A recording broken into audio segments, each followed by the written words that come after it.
Let's discuss these mysterious drones with former FBI Supervisory Special Agent Tom Adams. He actually helped pioneer the FBI's counter-drone program used to respond to threats from unmanned aircraft. Thank you so much for being with us, Tom. First off, what do you think is behind these drones? Do you think it's more likely to be some kind of concerted surveillance effort, an issue of misidentification or copycats? Thank you for having me. It's a pleasure to be here. I think we're looking at a few different things.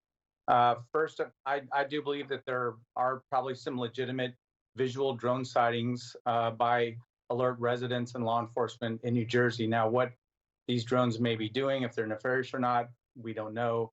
Are or not following FAA rules and regulations? That's up for debate. I think we're probably seeing some copycat drones flying up in the air with all the media attention. So we're seeing a combination of that. And I do also agree with the DOJ or the FBI and DHS assessment that some of these blinking lights in the sky are actually crewed aircraft that are navigating the airspace.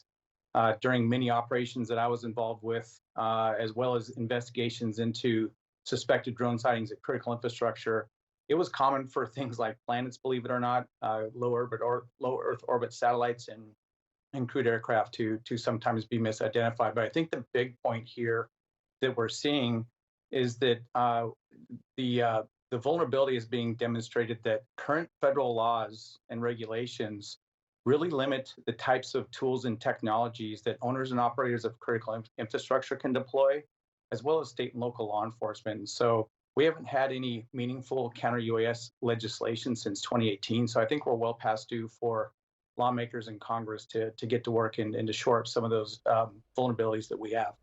I want you to expand on that, but first I'm curious about how officials can make the determination that there isn't a public safety threat if they don't actually know whether some of these drones may be nefarious or not, or conducting nefarious activity.